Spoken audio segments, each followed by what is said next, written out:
Hello and welcome to the Undercurrent Stories podcast. Today we've got a real undercurrent story. We're going to be talking to a lady who's dedicated her work to uncovering the overlooked stories from the Pacific Asia region during World War II and has started off a site, Pacific Atrocities Education. It's a lot more than a website. A lot of work has gone into this. And she's scanned over, and her team have scanned over 1 million pages from the National Archives and authored books on seldom discussed subjects like, for example, the forgotten Chinese comfort women, the occupation of Hong Kong, and Unit 731.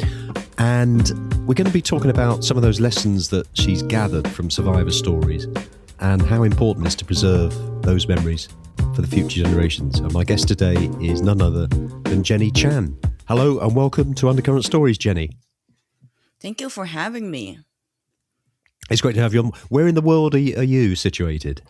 I'm near San Francisco, so just right outside the city.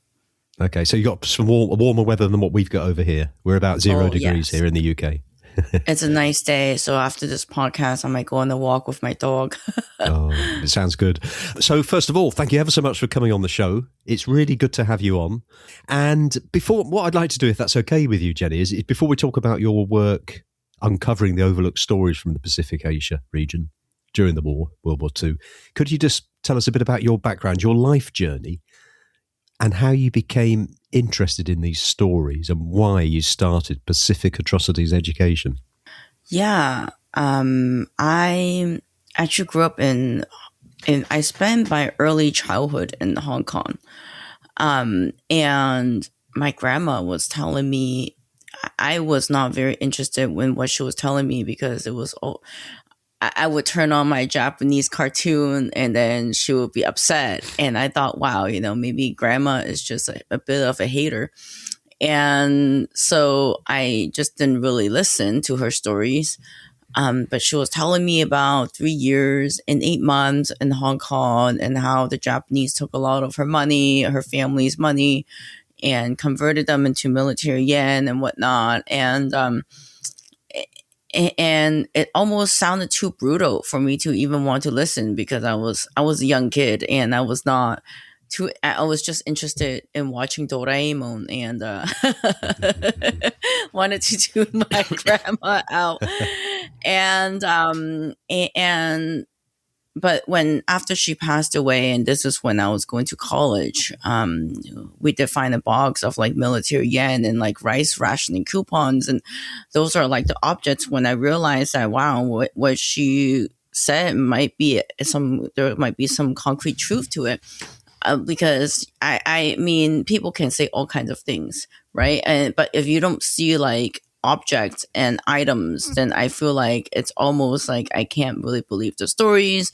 And so I wanted to find more of a concrete proof, because my background is more like in math, in econ and stats, and I always like to find like proofs. And so when she passed away, and we found that box and I realized what she was saying was true. I was trying to find more of like an organization that talks about this.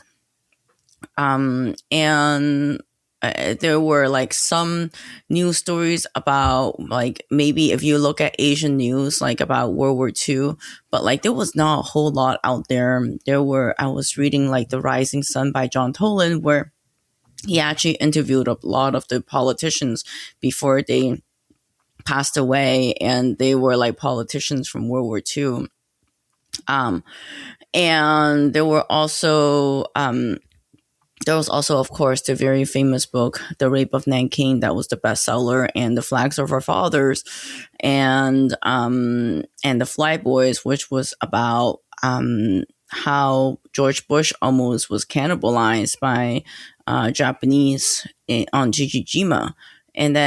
But there was not too much out there. There definitely was not an organization out there doing this work. There were a lot of Holocaust museums, and that's where I realized that like maybe I can start an organization.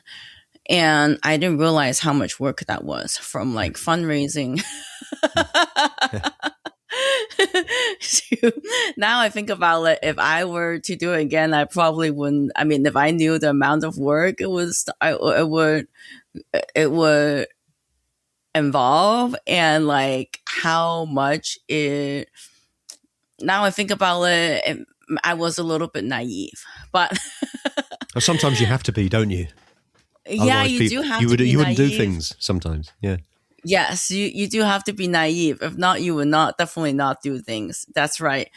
And I don't have any regrets, but I'm just No. saying that it Yeah, was yeah. naive. And I was reading The Death Factory by Sheldon Harris, and he was talking about how there was like Japanese experimentations in Japanese occupied Manchuria, and I was thinking like, wow, this involved a lot, because he was even talking about how the Americans POWs were used for human experimentations, and then how afterward there was a whole cover up, and it was very well researched. And I thought, well, if Americans were involved, and then there must be some kind of U.S. documents, and then at that same time, I think Dianne Feinstein was declassifying a lot of the documents, and there was like a new ongoing project going on at the National Archives. And I thought that was going to be maybe like a week's trip to go to the National Archives and scan some documents. And little did I realize that it was very hard, not to just find the documents, but also like because they're organized in a way that I would not say is too researcher friendly. And when you find like a whole box, it's like thousands of pages in these boxes, and they're like, some of the pages are very fragile just due to the just because like it's from 80 years ago, and like the pages are made out of onion skin paper, and so, and I was thinking like, wow, if I don't do this now, if I don't scan and digitize them now, they're going to probably not be of any use like another 80 years from now. And so that's what I started doing. In 2017, I started scanning and whatnot. But even before that, I was very interested in like all of these stories, and doing interviews and whatnot. And so we interviewed. There were some survivors of World War II. Well, actually, there were fighters in World War II they eventually immigrated and settled in Central Coast. And so we interviewed the Panay guerrilla fighters, we call them, because when MacArthur was telling Philippines that I'll be right back, they actually faced like 3 years of like almost no resources, 2 years of almost no resources to fight Japanese military. And what was very fascinating to me from these stories, and you can find it on our website, Panay Guerrilla Fighters, there's even a book on it. And what was very interesting to me about these Panay fighters was that at first, because Philippines was like a American colony, and so at first when the Japanese arrived, they were actually like thankful. They were like, wow, maybe we can say goodbye to our colonizers, and and they'll be and be finally a part of this like greater Asian sphere. But then when the Japanese arrived, they were super brutal, and they were thinking to themselves like, wow, I'm now seeing people being beheaded. This is not normal. And so then they joined the Americans to fight the Japanese. And so that was what was very fascinating in that kind of setting. And and a lot of these fighters were also like teachers and like nurses.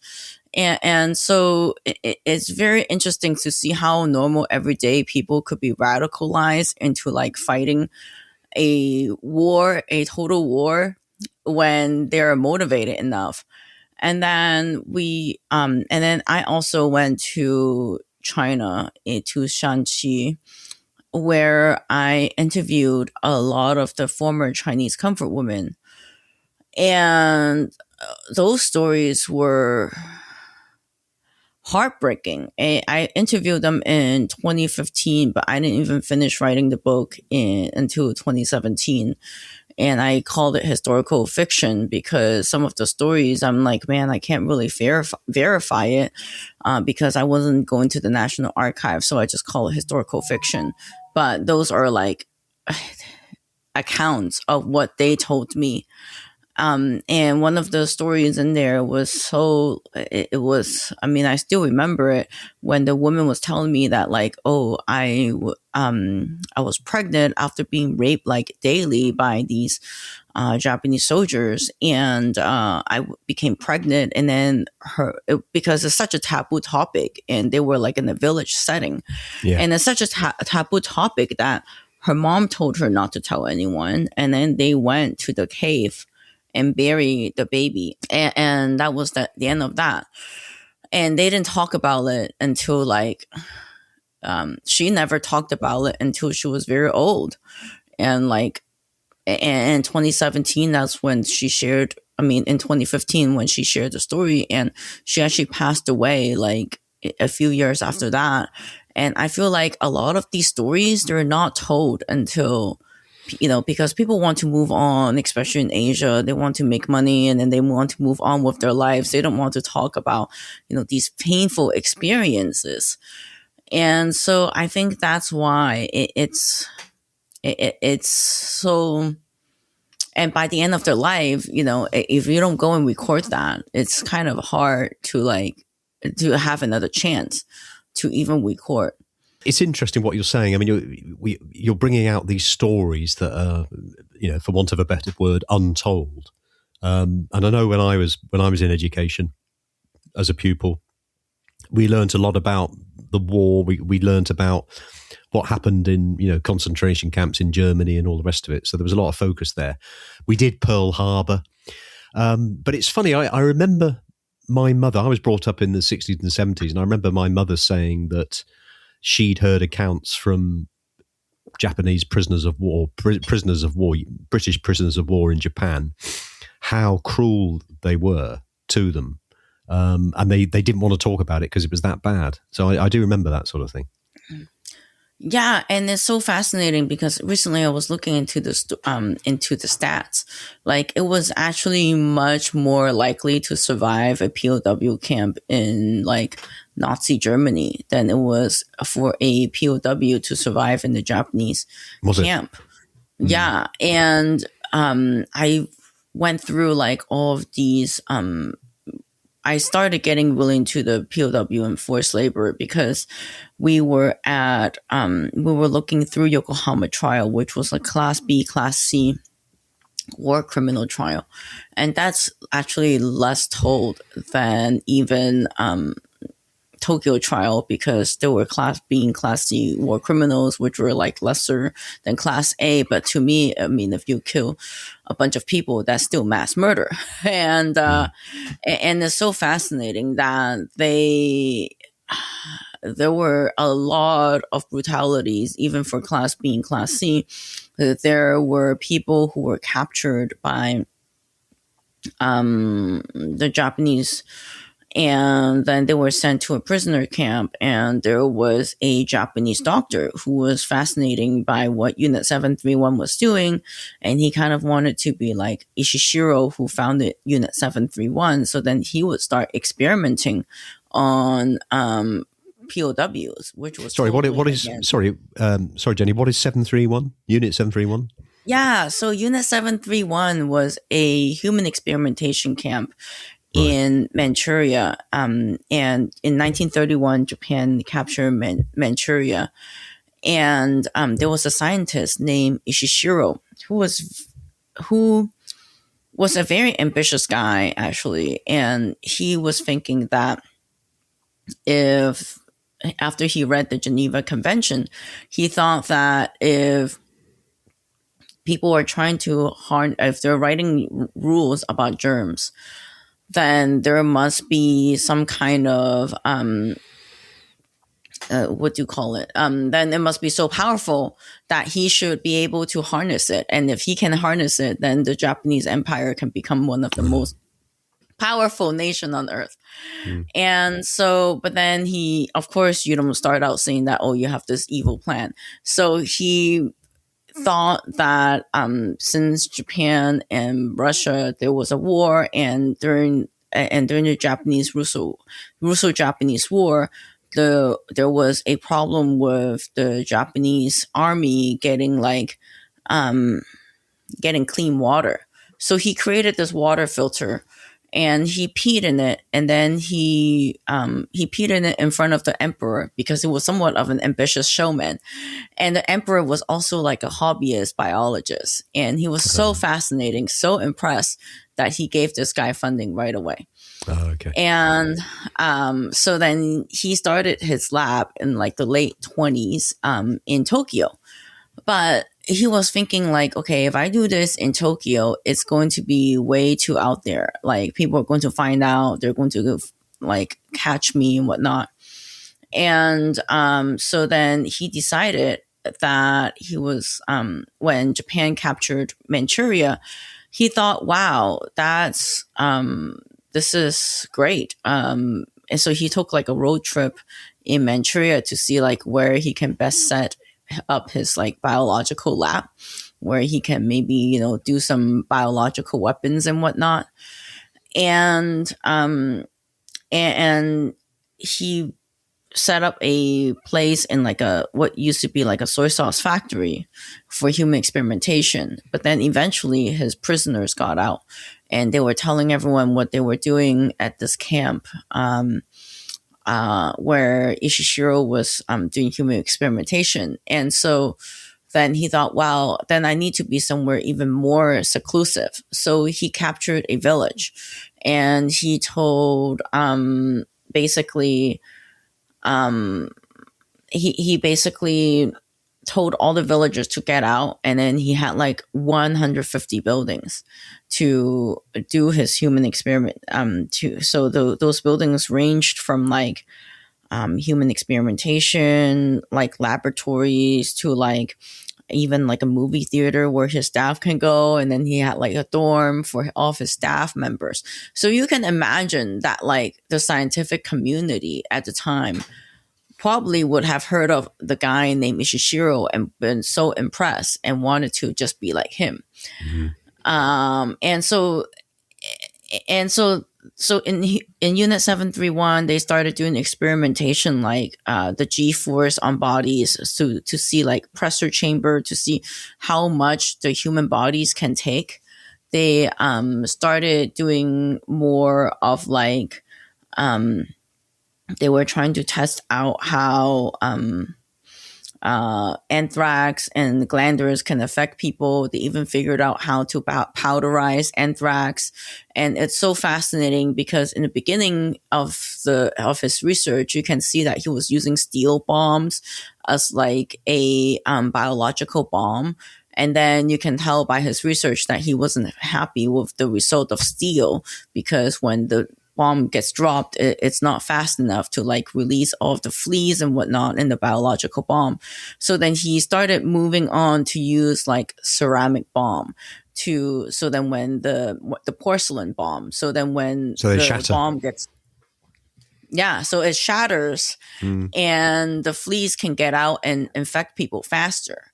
And he had his own like plane, so then he can have an anti-testing ground where he tied his prisoners to stakes, and he would drop these bombs to see the effect on these people. Right. And like he was performing vivisection, where he would cut open people's like bodies while they're alive, and to test out like how their organs would react. And they didn't use anesthesia because this is the scientific thought from the scientists, that if you use anesthesia, it will make the germ dumber, or like it would somehow interfere with the germ. So they didn't want to do that. And so then they were doing vivisection, and they were also, I think at one point, one of the research I was reading about is like they were trying to see if they can replace human blood with horse blood. So all kinds of nasty experimentations that you can think of, and people know. When they had an abundance of prisoners of war, it was free meat for them, really, wasn't it? Well, that and also they were capturing people who were anti-Japanese in China in like 1931. A lot of so this was going right through the 1930s, right up until Pearl Harbor and beyond. Yes. Yeah. So it's until the end of the war, until Soviet Union went to recapture Manchuria, really, through August, Operation August Storm. Yeah. So just to summarize, we're talking here about the Japanese, the atrocities that the Japanese yes. did to various people in Asia, and that would include the Philippines, and that would include China and Hong Kong. Yeah. Well, but this was really, the Unit 731 was really happening in Manchuria.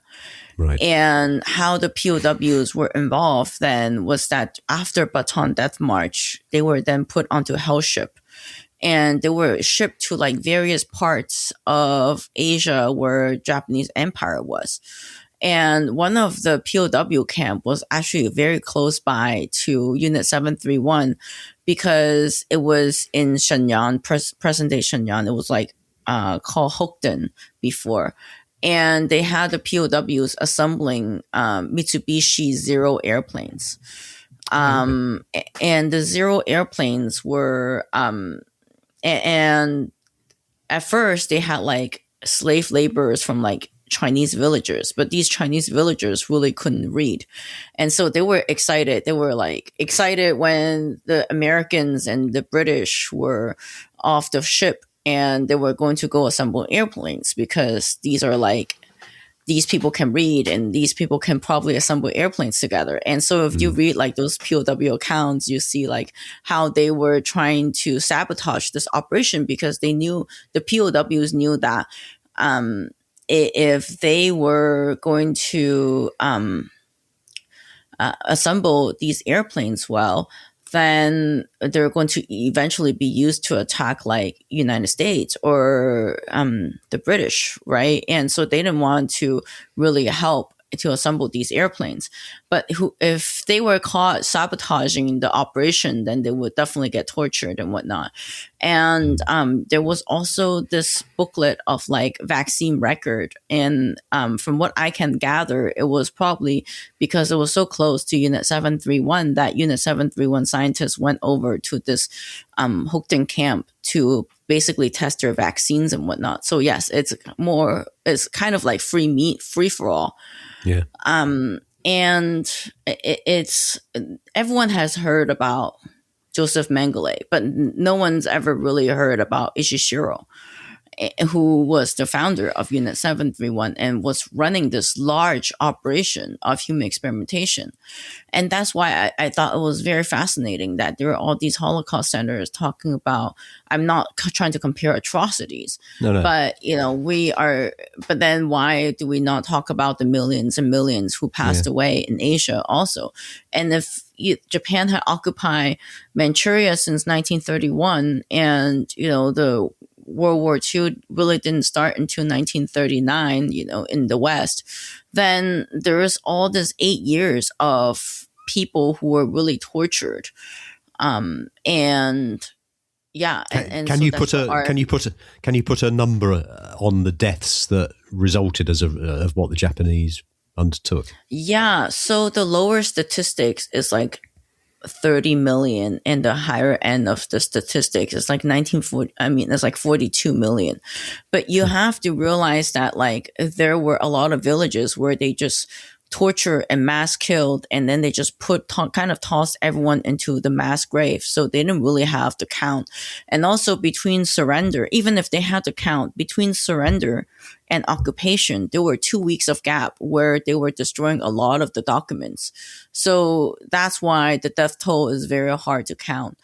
And that really is. I mean, that's I just find it so hard to comprehend that type of number. We look at the 6 million Jews that as a result of the Holocaust, but you've just said a conservative number there of 30 million.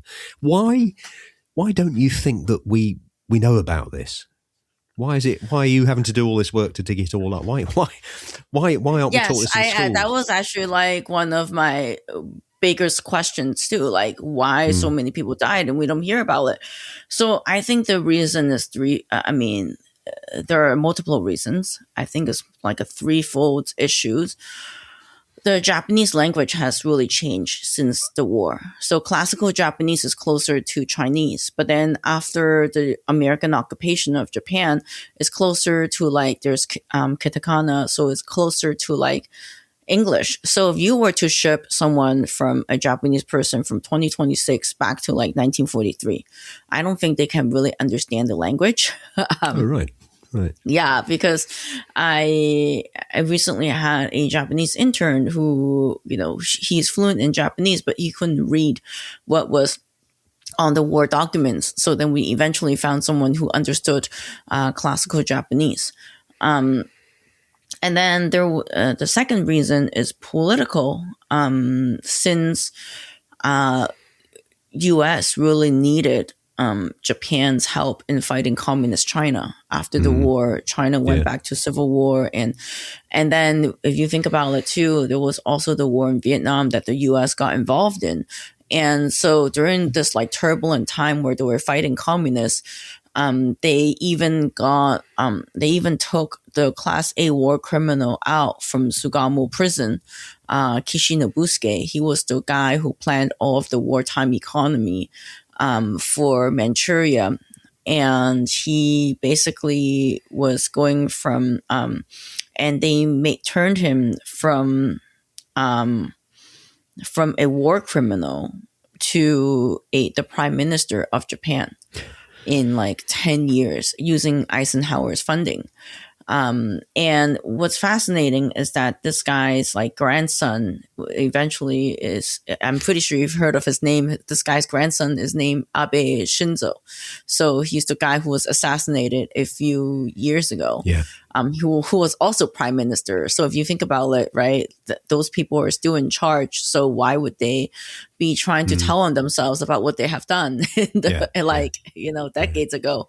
Yeah. And also, current day, the ruling party of Japan is the LDP, which is the Liberal Democratic Party, who is actually was founded by Kishi Nobusuke, who was the Class A war criminal that was rescued out of Sugamo prison to become prime minister.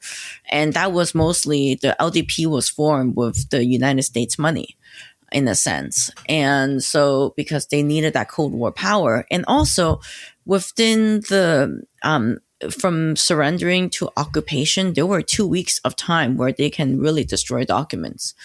And so there were a lot of documents, for example, that were destroyed by Unit 731. And Ishishiro, after the war ended, he even faked his own death and tried to go back to Japan, and he faked his whole funeral. But people told on him. And so he was actually founded by the CIA.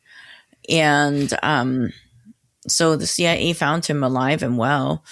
And then they were doing some kind of trade deal with the United States. And this deal went on until 1949, where they finally decided, like, they even brought the top scientists from Fort Detrick to see what they were doing in terms of experimentation at Unit 731. And the scientists were like, wow, these are really valuable experiments. And it's not like we can do that in today's like Western world. No. So let's give them immunity and call it a day. And so then they were all granted immunity. And a lot of the Unit 731 scientists eventually were like high executives in pharmaceutical companies. And it's just, and from there I realized that it really doesn't matter if, people have mass murdered or whatnot, as long as they have something to give, and if they can trade with people in power, then it's okay. Yeah. It's okay to. Yeah. So you and your team, predominantly you at the beginning, but you and your team obviously spent a lot of time and energy going through the National Archives to get a lot of this information. You mentioned that you've done a lot of interviews as well, and I guess you reached a point where it was growing and growing and growing. But the actual stuff that you're getting in. But I guess what I'd like to ask is, bearing in mind what you were saying about almost putting it under the carpet because of the greater good as seen by the politicians in the country, in the US. Have you encountered any resistance at all from what you're doing?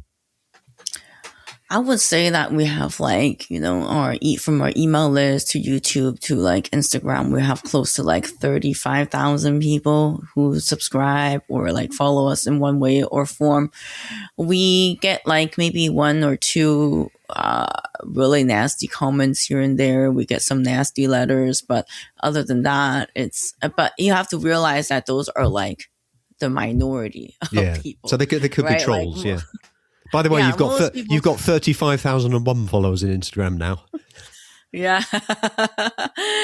and so like, there are trolls, and it's so crazy too, because some of these trolls really cannot stop commenting. So even if you block them, they would like continue to come back and like say one thing or another. And it's not like on Instagram, if you make like a account called Hitler, you're definitely going to be banned. But you can make an account named Hideki Tojo, who was, prime minister, like warmongering prime minister who was hung for his war crimes. You can make an account like dedicated to Hideki Tojo and have no consequences. And so it shows how World War II is really how we understand World War II is so Western centric that even is reflected on social media today. And what about any authorities? Have you had any resistance from any people in authority? Any politicians or anything like that? We definitely use all declassified documents. So what we use are all legal. That's what the government allow people to see. So it's okay. And obviously a lot of the people who were involved in these terrible activities, they're dead now. So you can't talk to them. But have you spoken to anybody with authority on it in Japan? Any Japanese people? So that's a great question. We have interviewed the son of someone who worked in Unit 1644. And he was telling us that he didn't know what his father was doing until after the war. I mean, after his father passed away, and he found a whole box of like things in the attic and about 1644, and he figured that it was a lab in Nanjing where his father was participating in perhaps like laboratory and like biological lab research. And so he reached out to the Japanese government and also the archives, and he was asking about all of these questions that he had. And what he really could find was only like a name chart of who was in this lab, but like he's often cited on newspaper articles as in he's like an expert, but he told me that he's actually of no expert. He doesn't know really what had happened, and you can find that video on our YouTube. And he's also he thinks more research needs to be done to even find out what was happening in these kind of like labs and whatnot. And so it's just like even after 80 years, we're still, facing things that we still don't know about the past. So I was going to ask you that. Do you still get the feeling that there's a lot more to come out? Yes. And I recently researched, I was trying to get a few boxes out of the National Archives, and they were telling me, we redacted some names. So it is still going to be like at least another couple of years. And we need to see if these people are okay being like with their names released and whatnot, or their family members, which just shows that there's actually a lot that happened in like not just the war itself, but also post-war justice of what had happened in in these times. And what was also fascinating too is that there was a guy like who was 90 years old now, 90 something, and he was working at Unit 731 as a teenager. And he really wanted to talk about his experience because during wartime Japan, there was really no one left to do like, for example, taking out organs and whatnot, because a lot of people were already fighting the war. And so the people who were left were like teenagers. And so he was working in this lab when he was a teenager, like maybe 15 years old. And so now he's probably like 95 and he wanted to talk. And his daughter and his wife told him to not talk because it's going to get people to like ostracize his family. So there's also this cultural issues of this a taboo topic. So they don't really talk about it, and people who do want to talk going to face resistance from their own family. Yeah. A philosophical question, really, this one.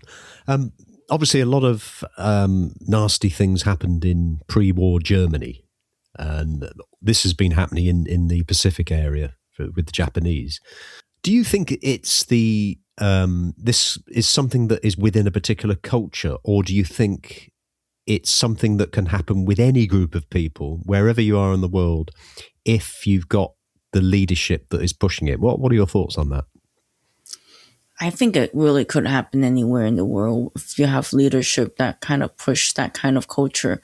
Like, for example, Japan was telling their own people that they're better than their neighboring countries. For example, they didn't open their port until Matthew Perry. They were an isolationist country until Matthew Perry showed up with gunboat diplomacy, which they showed up with huge Navy boats, and they basically told them, "Hey, you have to go trade now. If you don't trade with us, then we're going to come back and we'll attack you." So then they opened up their port.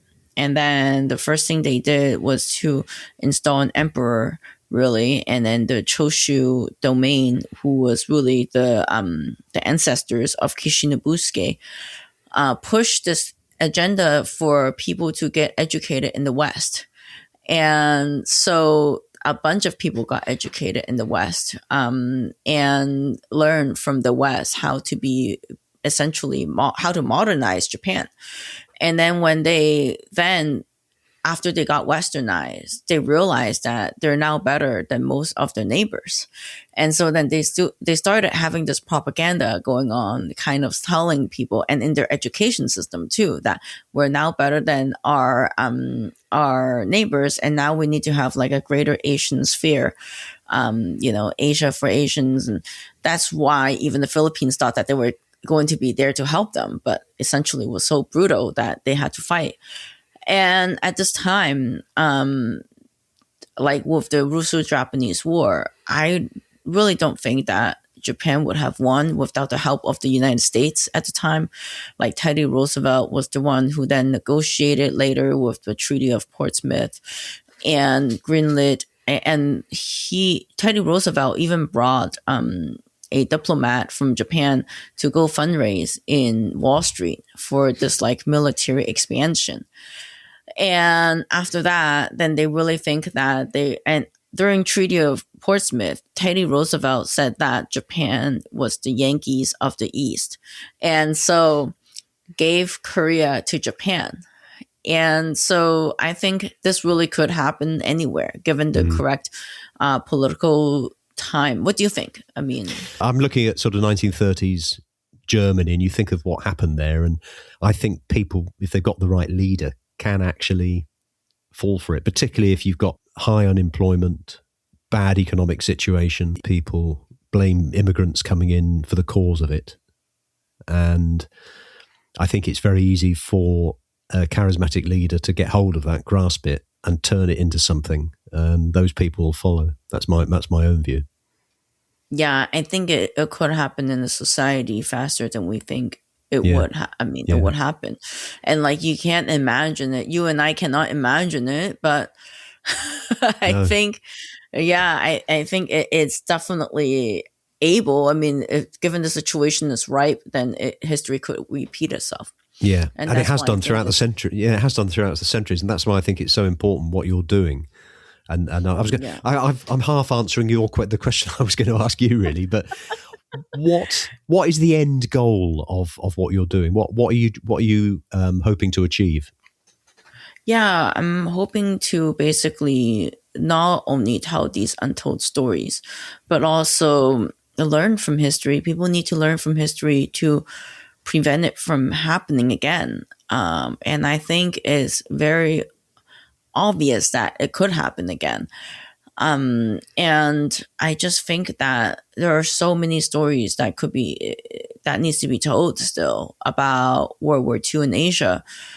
That yeah, I think that's just my goal, to tell the stories. And what about, have you had any discussions and success with educationalists in terms of introducing some of this history into the education system?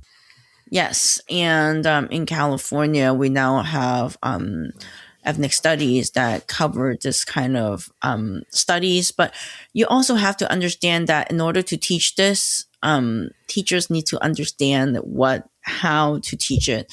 And so we're organizing like a webinar to have teachers to maybe participate, and also to have further training to learn how to teach this. Because if not, I mean, what is never again if the first time was never told?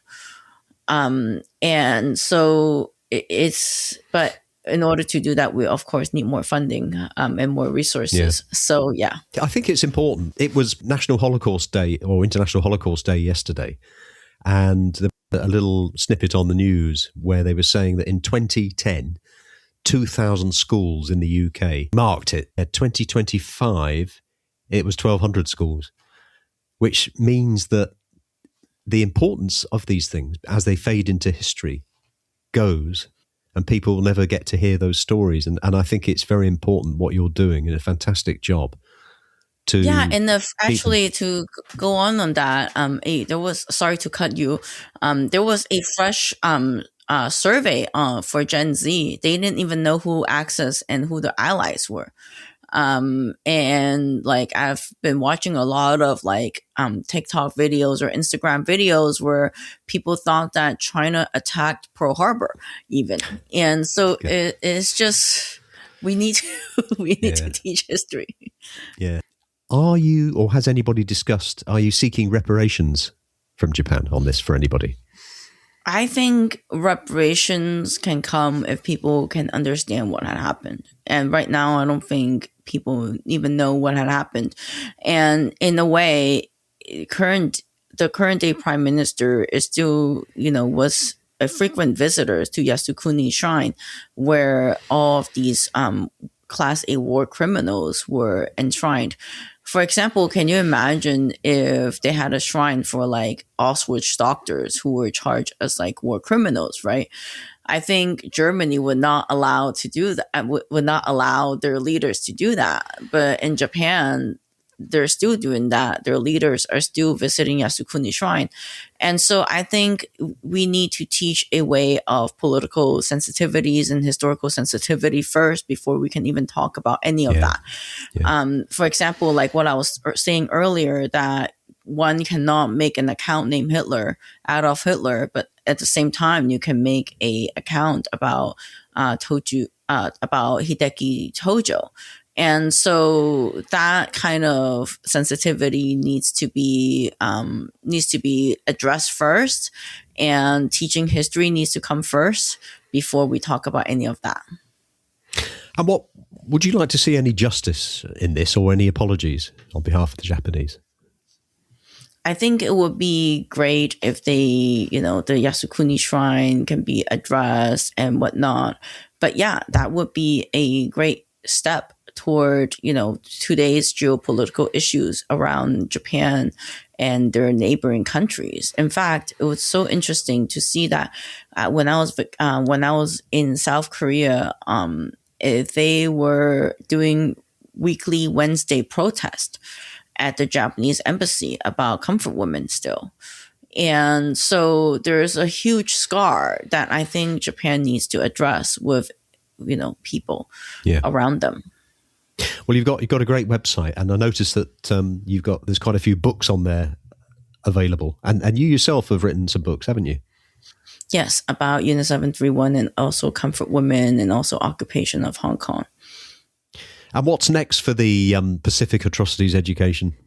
We're working every day really hard to really organize what we have on our website and also our archive, because we scan them, we digitize them, but we need to put it in a way that people can understand. So if you go on our little beta archive, digital archive area, you can see these exhibitions that we have put together from the pages that we have scanned. So you can, people can check it out, and yeah. Brilliant. Okay. Well, we'll put all the links on the show notes. Jenny, it's been really great talking to you today, learning about the times that we're not aware of, and some of those situations and atrocities that really are sort of kept under the carpet. It's interesting to learn about them. My guest today has been Jenny Chan of the Pacific Atrocities Education, and we'll leave notes for the website on the show notes. Thank you for coming on the show, Jenny. Thank you for having me.